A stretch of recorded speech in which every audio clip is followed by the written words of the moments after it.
one, wears perfume, and that one, performs miracles, and that one, and everybody's wrong. The best thing to do is take teachings wherever you can get them, and then go on. All you owe to a teacher is to become free. You don't owe them a time of day other than that. Any teacher worth their salt only wants you to be free. That's all they want. And if they want anything else, that's their karmic predicament.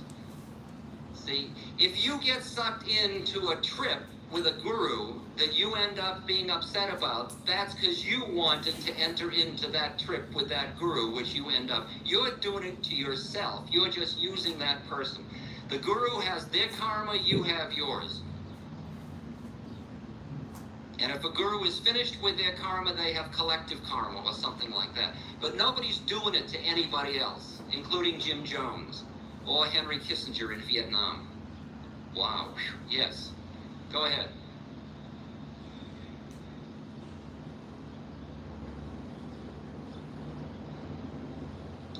On astrology. Astrology is an exquisite articulation of a set of laws which apply to us as astral entities.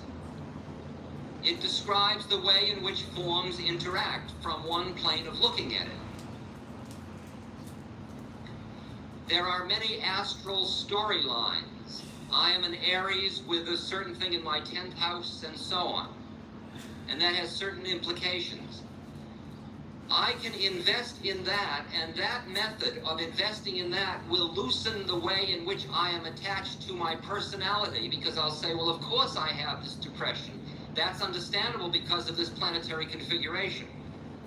It will also loosen my hold to my physical body, because I will understand why I am built and functioning this way from an astrological point of view. It is using one plane of reality to extricate yourself from other planes of reality. It also must ultimately be seen as just a relatively real plane of reality. That you and I are no more astral beings than we are anything else. There's no way of defining us. These are merely functional definitions we're using to help us get free. If they are not useful to help you get free, forget about them. You don't have to live on the astral plane. You can if it's useful, you don't have to. It's just another set of myths, including the one of Armageddon and the one of Revelations and the one of the New Age and the one of the Aquarian Age, and it's all happening and nothing's happening and it stinks and it's beautiful and it's perfect. These are all myths of mind. You have to function within them, but just don't get lost in them. Be an impeccable Aries or Leo or Taurus. But don't get lost in it. I figure whichever myth is true, what difference does it make with what I do at this moment? At this moment, I've got to quiet my mind, open my heart, get my body in tune, and end suffering. That's all. My life's very simple. All I've got to do is deepen my compassion and deepen my emptiness. That's all I got to do. And what difference does it make if you tell me it's going to end in 5 minutes? What am I going to do, go to the bathroom? If I need to go to the bathroom so bad, I should go. This is the moment. This is it. This is it. This is the moment of death. This is it. This is it. This is the moment the whole astrological game led to. Oh, now, new moment. Here we are again. Questions?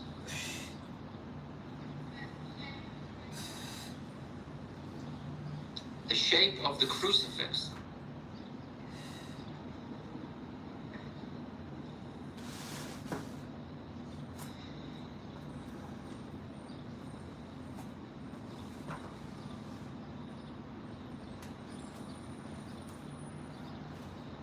I have absolutely nothing innovative or interesting to say about that.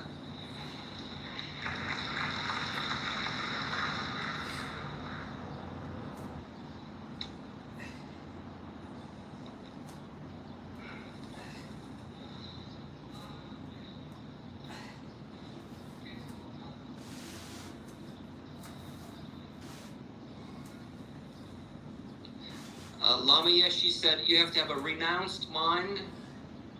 Excuse me, am I hearing you correctly? A renounced mind. Excuse me, I'm not hearing you.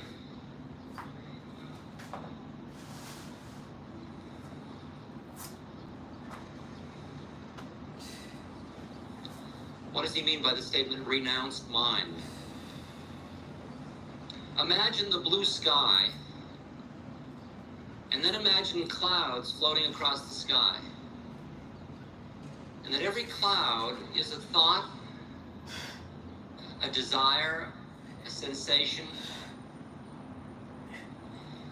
To the extent that you identify yourself with one of the clouds, you get caught in the statement, cogito ergo sum, I think, therefore I am.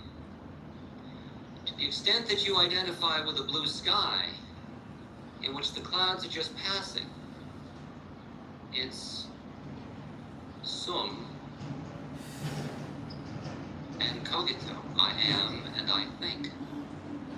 Thoughts are coming and going. You are attached to none of them.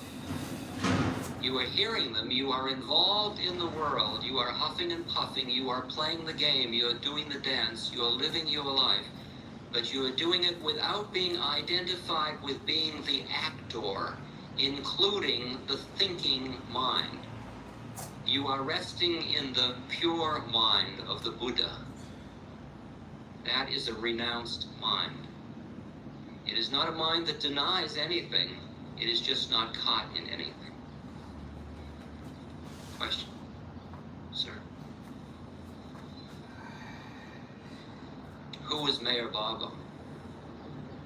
I love the game Who Is. Well, Meher Baba, how would I know who anybody is? If I don't know who I am, how could I know who anybody else is?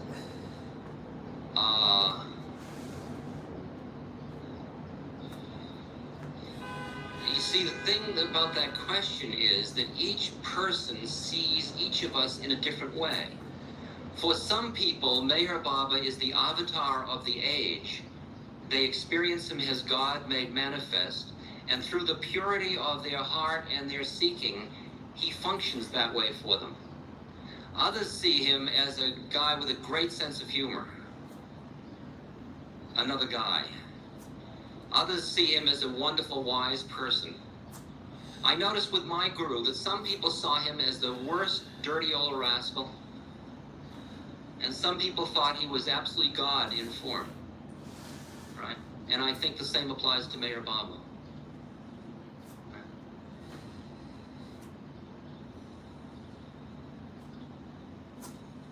How do you enjoy letting go of anger? Well,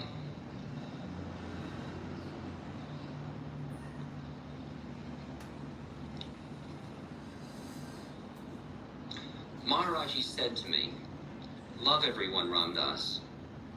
Right? I said, okay. And then he called me up a little while later. He says, Ram Dass, tell the truth. All right.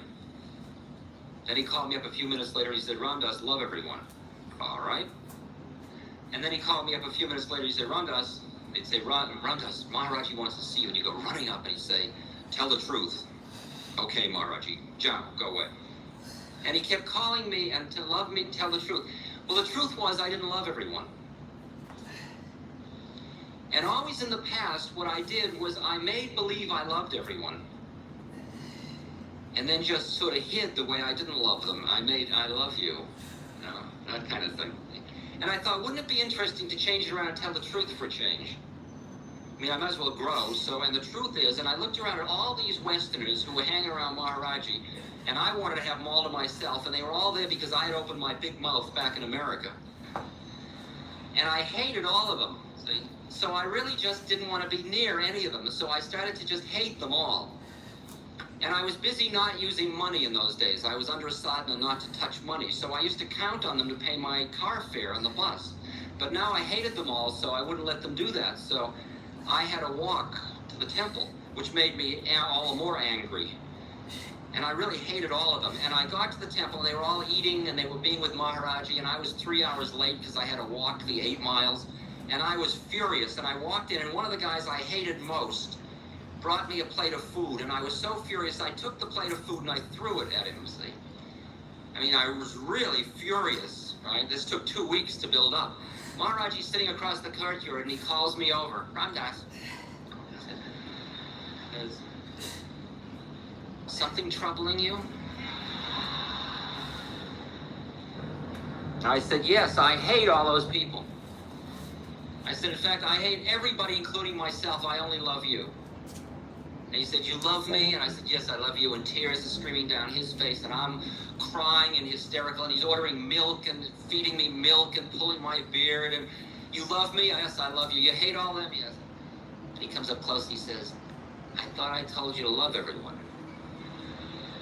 And I said, but you told me to tell the truth, and the truth is I hate them. And he came up close, nose to nose, eyeball to eyeball, and he said, love everyone and tell the truth.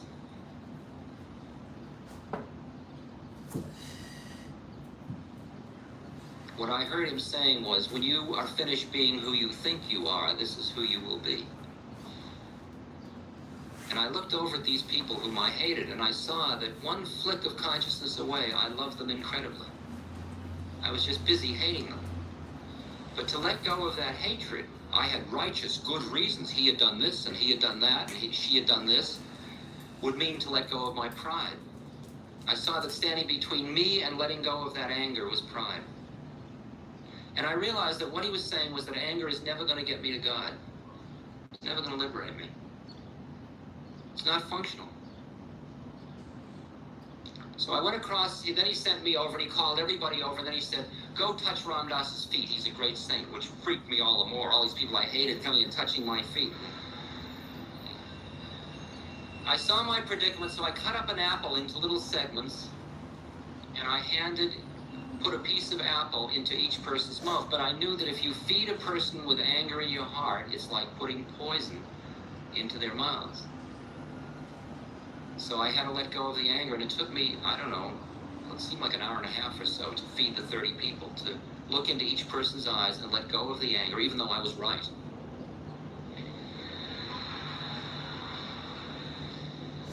Since then, I've been in this interesting predicament. Since I know that anger isn't going to get me to God, and yet I get angry because the world isn't the way I think it ought to be. Every time I get angry, I see that the longer I hold it, the harder it's going to be to let go. So I'm noticing that I let go of it sooner. I get it as often as I ever did, but I just let go of it sooner. And you get to the point where just as you're getting angry, you think, oh, here we go again, and then you just let go. You just practice letting go sooner and sooner. Once you are without anger, then you can get really angry. I mean, there's nothing more beautiful than dharmic anger. I mean, a Zen monk who beats you and, you no good bum, get out of this ashram.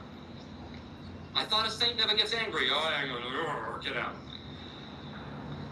They can do it because they're not angry at all. The samurai who's supposed to kill the killer of his master, and he chases him for 2 years, and he chases him up an alley. He's a spiritual swordsman, and the murderer turns to him, and the samurai pulls the sword to kill the samurai, to kill the killer, and the killer spits in the samurai's face, and the samurai sheathes his sword and walks away.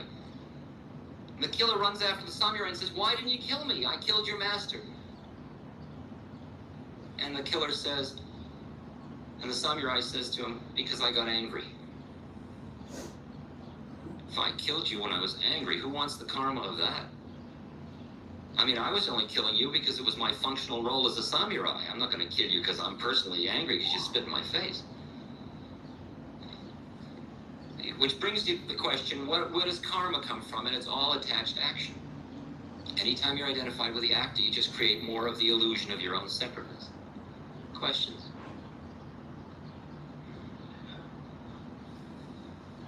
What would my guru have said about homosexuality? He never said anything about it.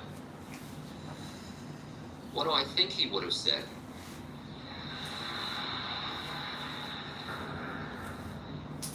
Well, it was interesting. I'll tell you an interesting story. I was traveling with a group of people on a spiritual pilgrimage in southern India.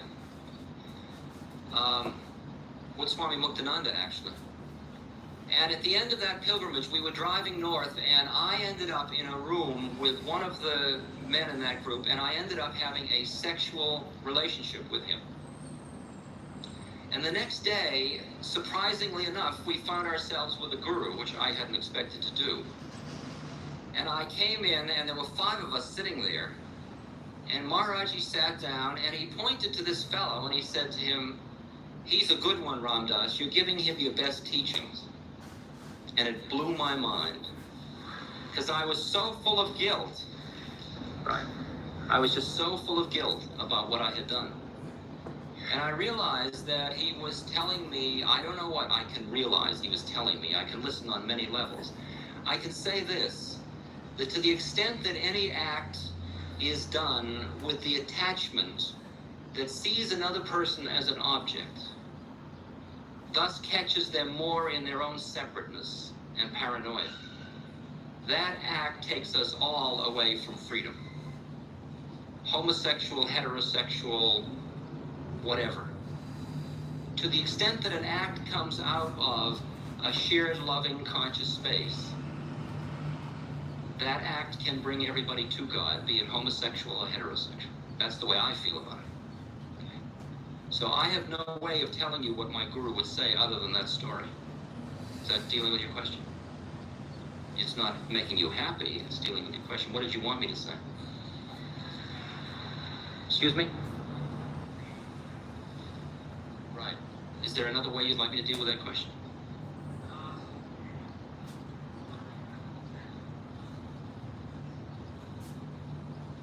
Right, okay. The question of morality as it's taught by Orthodox religions all over the world, it seems to me that if you slice the pie, if you walk down the street and look at a cross-section of humanity, you will see every different stage of evolution.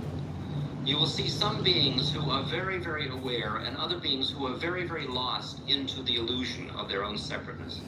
There are some people who only are caught in their separateness. They never awaken at all during a lifetime, or the times they do, they deny it. They don't treat it as real. When you see what creates more and more of the stuff that keeps the illusion going,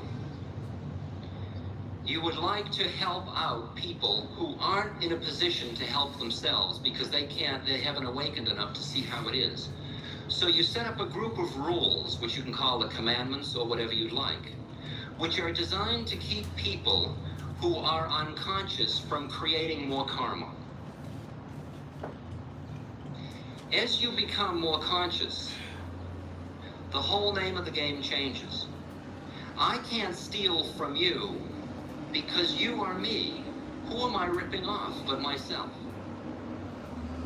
But more and more, the rules of my behavior have no way that they have anything to do with prescriptions set down by anything or anybody else. I hear all that, but I tune to my heart and listen to what I must do next.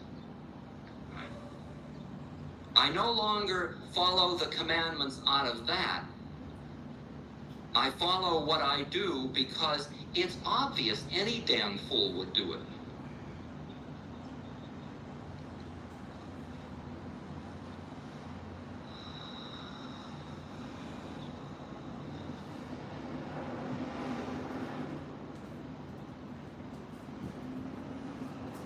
I think Richard Nixon lived in a reality in his mind in which he could justify what he was doing as morally correct.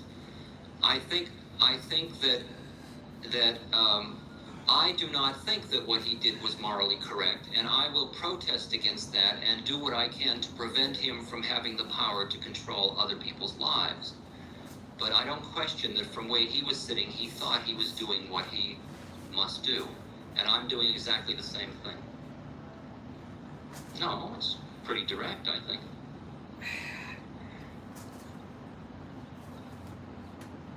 I don't think it's tricky. I think you have to understand that each human being has justified their position in a way to allow them to... I don't know whether a year from now, many of the things I am doing will seem terribly immoral to me and completely wrong. But the minute I say, I'll do what you tell me to do rather than what my heart tells me to do, watch it. I've got to listen with my own heart. Now, many times my heart, one voice will say, I am your deepest truth. And later I will realize it was just another hype I was doing to myself. And I fell on my face again. There's nothing wrong with falling on your face. That's what the whole spiritual trip is about. Because even the idea that there's a trip, you're falling on your face. Questions? Yes. Is there ego in reality? Is that what your question is?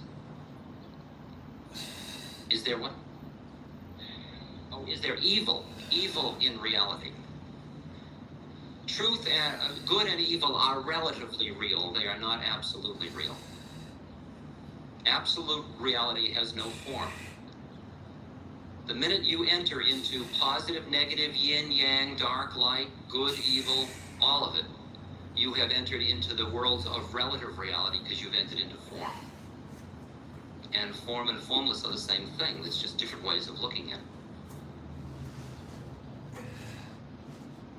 Yes.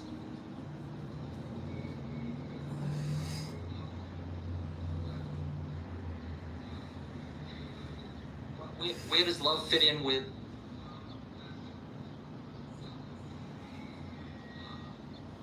Has no form.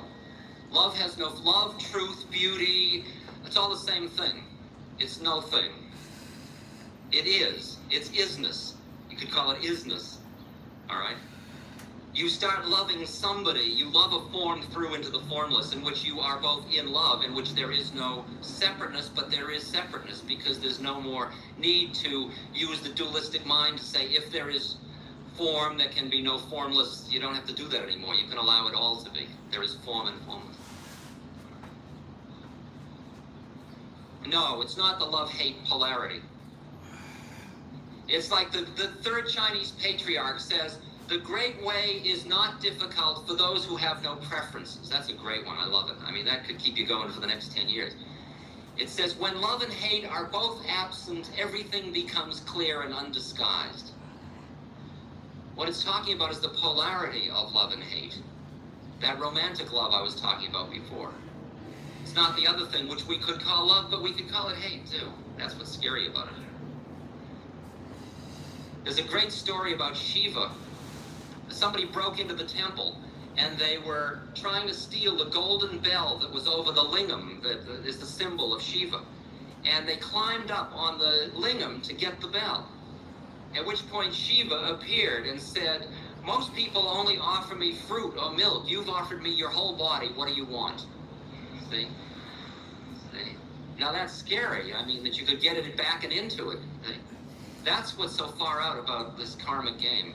If you're into the Ramayana, you see that Ravana, who's the bad guy, is really a very high yogi who's merely running through a heavy incarnation.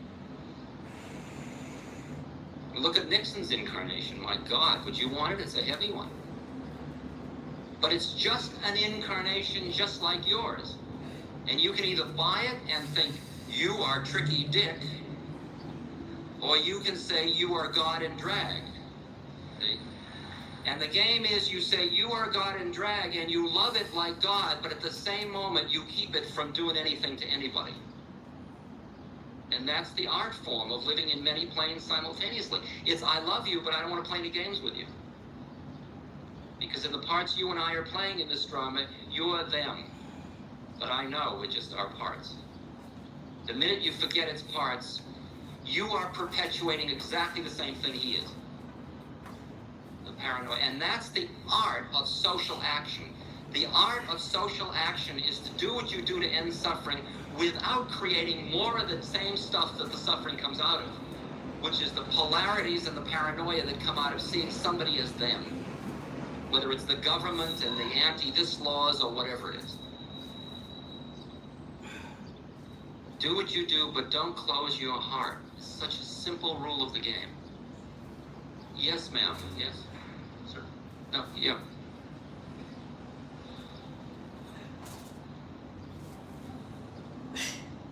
What was the first part of the question?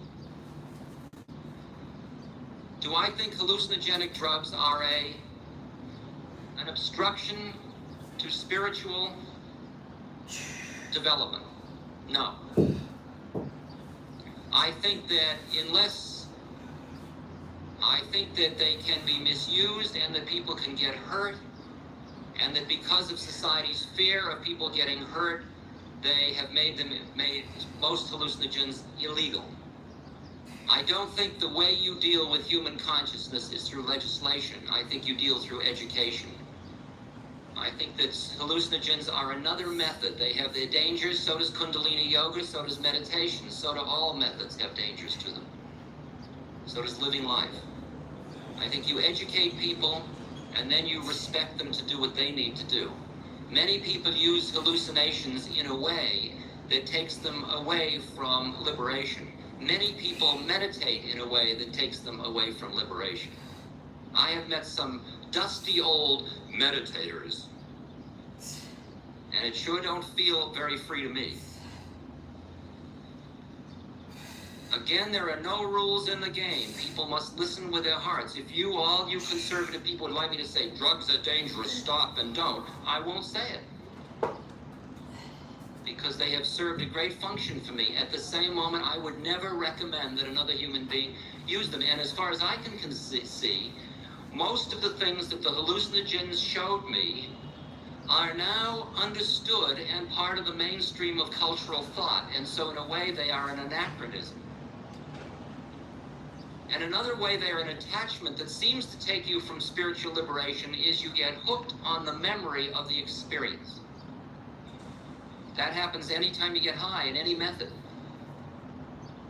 When I asked my guru, should I ever take LSD again, he said, if you were in a quiet place, you were feeling much peace and your mind would turn towards God, it could be useful. But every time you take something that is against the law, you realize that you are taking the entire paranoia along with it that goes from breaking the law. And you got to add that to your whole little bag of tricks. So all you need is all these points I'm making and the kind of education that goes with it to make your own decision. I trust you to manage your consciousness. And I, as a member of this culture, feel I have to honor the freedom of other human beings' consciousness, because otherwise the culture becomes absolutely stultified into just what everybody's mind thinks it ought to be. The growth comes from that freedom of us to do what we can do with our consciousness.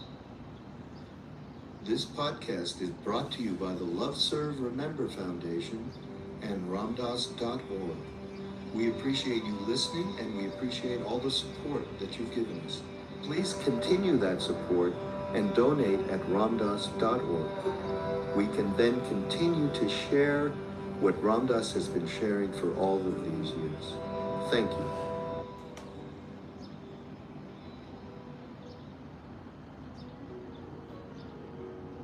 Be Here Now Network is excited to offer a new way to experience Ramdas Here and Now, the official Ramdas podcast.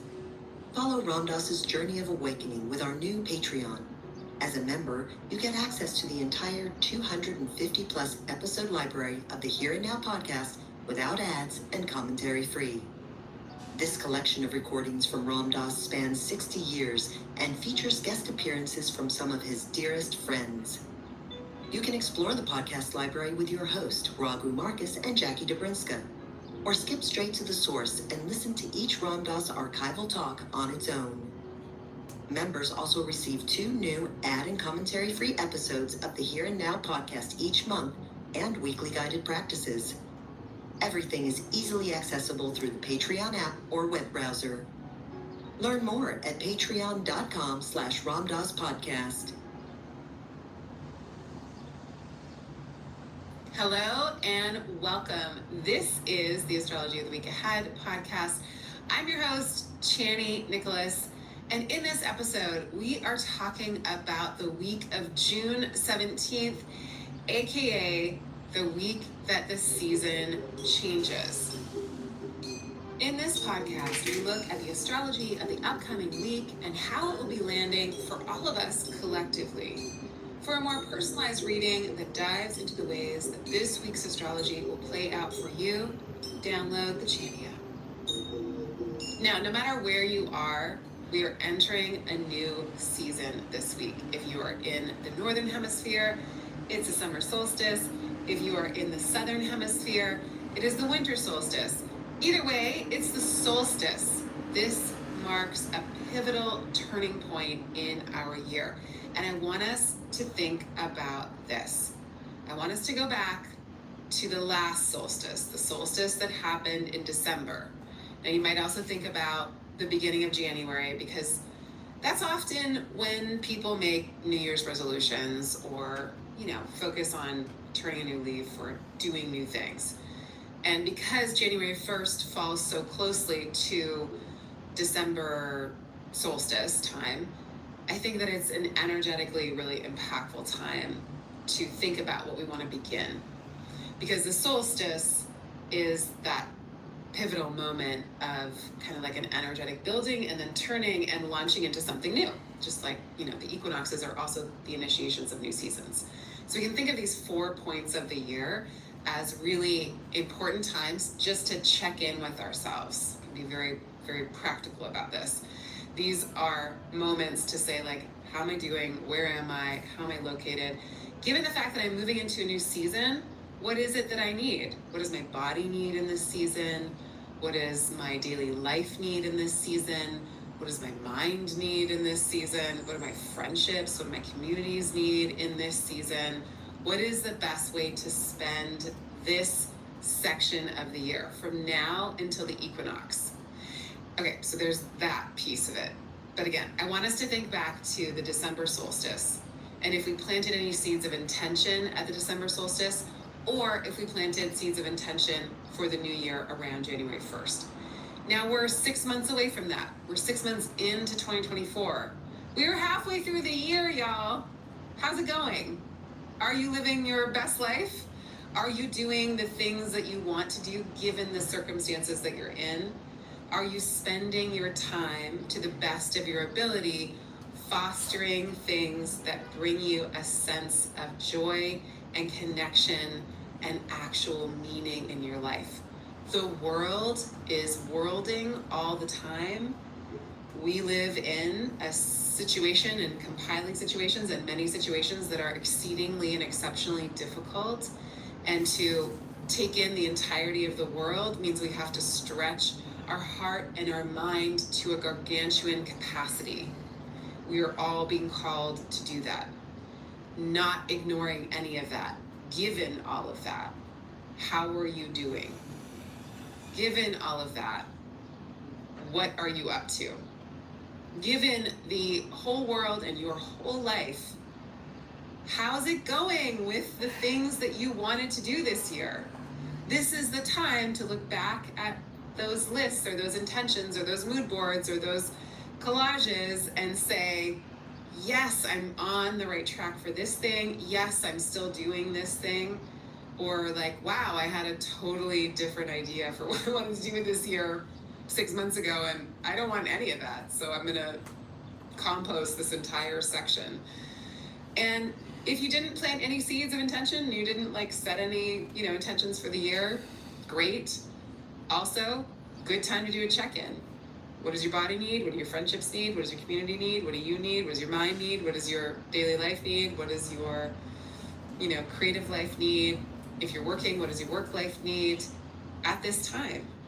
Because we're shifting into a new season, it's a reminder that we are turning a corner, that there's something new happening. And we want to mark that with some thoughtfulness, or at least we can mark that with some intention and thoughtfulness. So, happy solstice. The solstice is a time always for celebration. Solstices, equinoxes, they're a really good time to gather with friends and family and do something that is, again, just marking the quality of time. Time passes so quickly, quicker every year of our life. And so taking these moments to say like, oh, I want to be just intentional about how I spend this day and just use the sun and the sky and the seasonal shift to make a concerted effort to say, this is how I want to spend time today or this week, right? So you don't have to think about just the day of the solstice, but this whole week we're shifting from one type of light to the next, from one season to the next. And that has an impact on us. Okay, so the solstice happens on the 20th of June.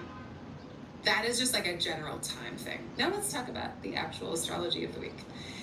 On the first day of the week, on Monday, the 17th, we have a momentary glitch in the matrix. You might be feeling this on Sunday, maybe feeling this before the week starts.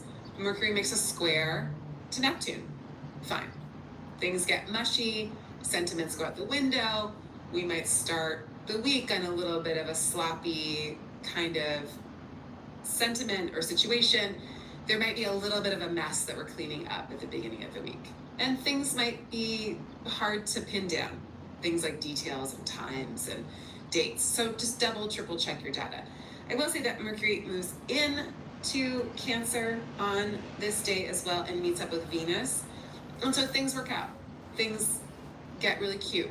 It's also a beautiful day to send notes of appreciation and of affection. And it's a good day to receive them as well.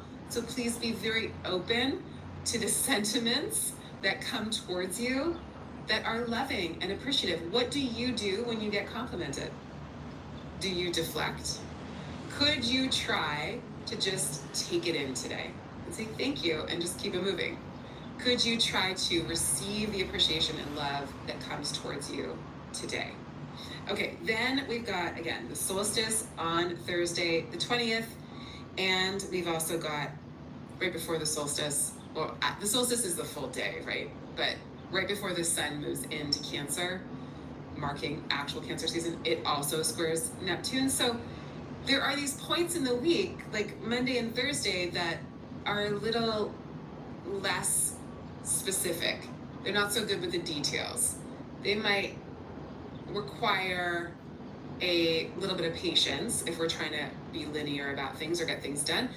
And also, they're a good day to indulge in a little old-fashioned escapism and maybe even altruism, but it's definitely a beautiful time to be like, I'm just gonna read a romance novel all day, or I'm going to indulge in whatever it is that helps me to feel a kind of sense of escape or release, and doing it in a conscious way is always great.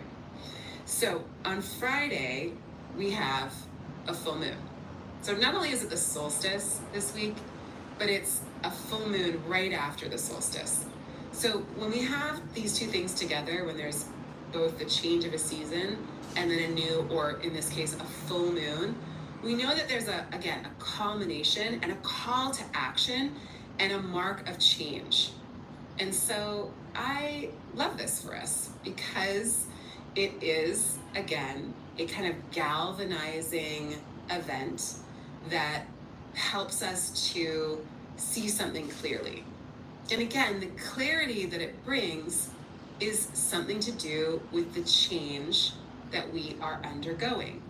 And it's the first of two full moons that will happen in Capricorn. So the next full moon will be at the very, very edge of Capricorn, almost into Aquarius, and a couple minutes after it is full, it goes into Aquarius.